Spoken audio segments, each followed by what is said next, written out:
Hello friends. तो आज हम इस वीडियो में देखने वाले हैं एक्सरसाइज 9.2 के क्वेश्चन नंबर 13 एंड 14। तो देखते हैं 13 क्वेश्चन में क्या पूछा है। Find the equation of the line through the point 0,2। एक लाइन है वो 0,2 पॉइंट में से पास हो रही है, making an angle 2π/3 with the positive x axis. मतलब कि वो पॉजिटिव एक्स एक्सिस के साथ कितना एंगल बनाती है, 2π/3। आप लोगों को क्लियर है 2π/3 जो एंगल है वो π/2 से बड़ा एंगल है। इट मीन्स वो एक्यूट एंगल नहीं लेकिन ऑब्ट्यूस एंगल बनाएगा।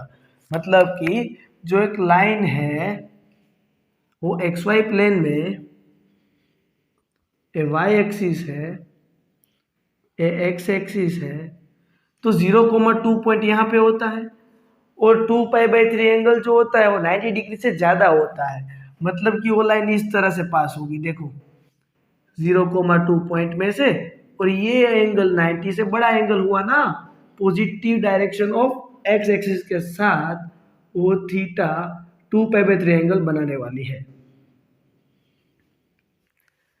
अब आगे देखते हैं क्या पूछा है। Find and also find the equation of line parallel to and cross the y-axis at the distance of 2 below the origin। मतलब कि सिमिलर हमें इस लाइन का इक्वेशन तो फाइंड करना ही है, लेकिन उसके साथ इसके साथ एक पैरेलल लाइन है जो ओरिजिन से 2 मीटर डिस्टेंस है, 2 यूनिट डिस्टेंस। जो ओरिजिन है ना उसको बिलो उधर 2 यूनिट डिस्टेंस पे आपको एक पॉइंट मिलेगा जो होगा 0,-2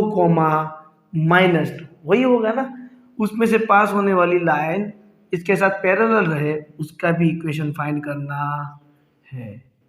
आसानी से हो जाएगा। कैसे, देखो 0,-2 है, दो पैरेलल लाइन हो L1 and L2 are parallel, तो दोनों का स्लोप क्या होता है, सेम होता है। तो इसका स्लोप आप m लेने वाले हो तो इसका स्लोप भी क्या हो जाएगा, m ही होगा। क्यों, क्योंकि L1 is parallel to L2 है, तो दोनों के स्लोप क्या होते हैं, सेम होते हैं। तो सबसे पहले मैं इस लाइन का स्लोप निकाल दूं, तो उस लाइन का स्लोप निकालने के लिए क्या दो पॉइंट होने चाहिए, या तो मुझे थीटा गिवन होना चाहिए। पॉइंट दो गिवन नहीं है लेकिन थीटा गिवन है, तो थीटा इंक्लाइनेशन गिवन है हमें। तो m इज इक्वल टू क्या फॉर्मूला है, tan थीटा, और वो theta positive direction of x axis के साथ ही एंगल बनाना चाहिए, तो वही बना रहा है। तो tan 2π/3 जिसकी वैल्यू हमें नहीं पता है, तो हम इसको ऐसे लिख सकते हैं, 2π को 3π - π डिवाइड बाई 3 को सेपरेट दे देंगे तो 10 π - π/3।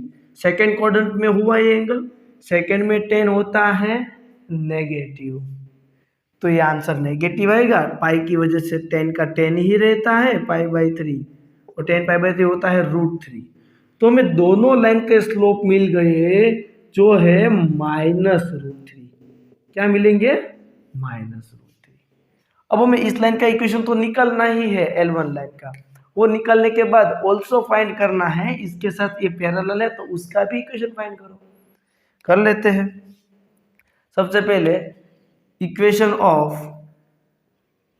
लाइन L1, तो L1 का इक्वेशन निकालना हो, आपके पास स्लोप है, पॉइंट है, कौन सा फॉर्म हुआ बच्चों, पॉइंट स्लोप फॉर्म। तो पॉइंट स्लोप फॉर्म का फॉर्मूला है y - y1 is equal to m x - x1।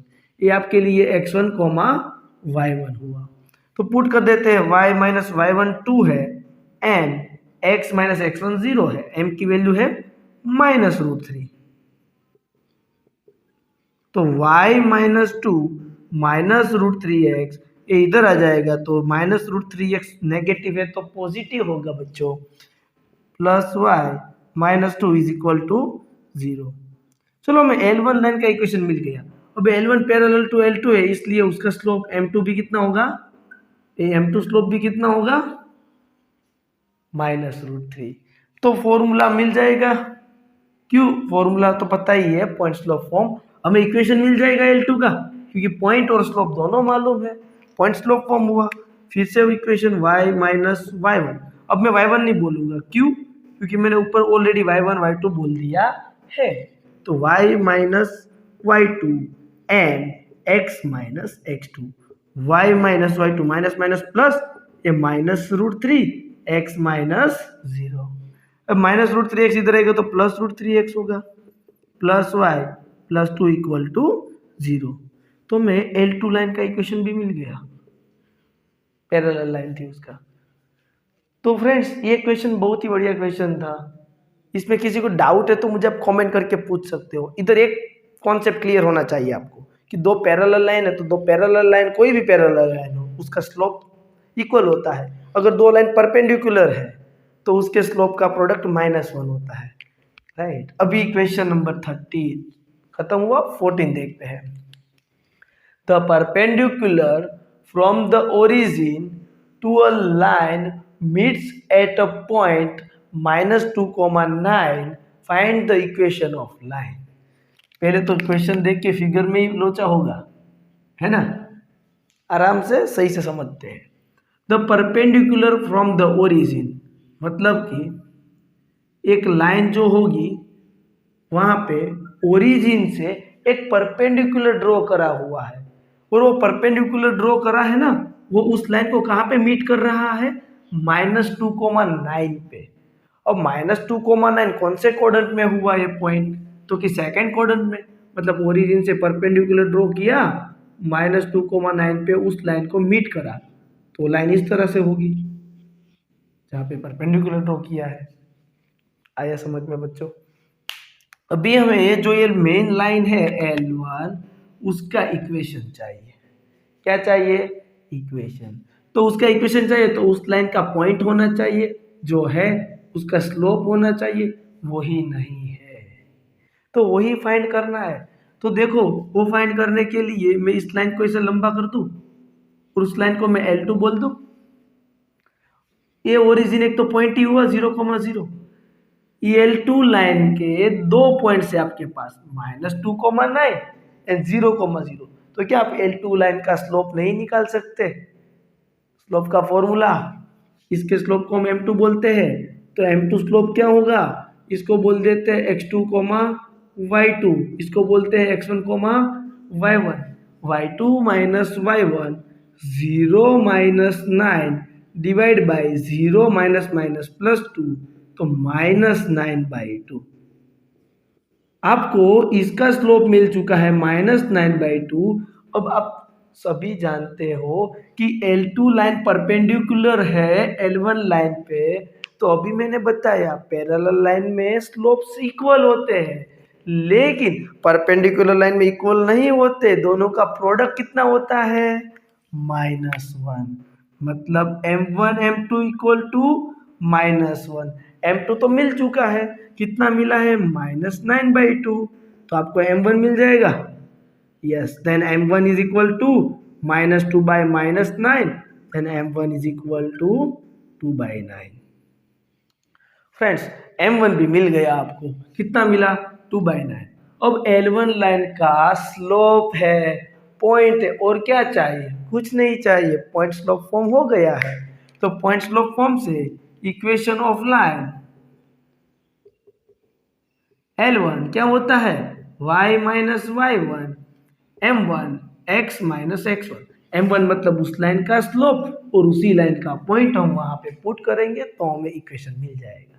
Put करते हैं, y minus y1 is 9, and what is the value of m1, we get 2/9, and x minus minus plus 2। अब 9 इधर multiply होगा, 9y minus 81, 2 इधर multiply होगा, 2x 2 2 जा 4। सारे term को उस तरफ भेज दो, तो क्या होते हैं, 2x माइनस 9y माइनस 81 उधर जाएगा तो प्लस होगा, 4 उसमें ऐड होगा तो हो जाएगा 85। तो दोनों पैरेलल और परपेंडिकुलर टाइप्स दोनों के क्वेश्चन हमें मिल चुके थे और दोनों को सॉल्व भी कर दिए। तो आपको इस दोनों में कहीं पे भी कंफ्यूजन थोड़ा सा भी रह गया है तो मुझे कमेंट करके पूछ लो। अगर मेरे वीडियो सारे आपको देखने हैं इसी चैप्टर के, और कोई मैंने अपलोड किया हुआ चैप्टर भी देखना है, तो इसी वीडियो के डिस्क्रिप्शन पे चले जाओ, वहाँ पे मैंने प्लेलिस्ट रखा हुआ है, वहाँ से आप मेरे सारे वीडियो देख सकते हो। चैनल को सब्सक्राइब इसलिए कर देना क्योंकि मैं जब भी वीडियो अपलोड करूँ ना तो आपको ये आसानी से नोटिफिकेशन मिल जाएगी। Okay, thank you friends.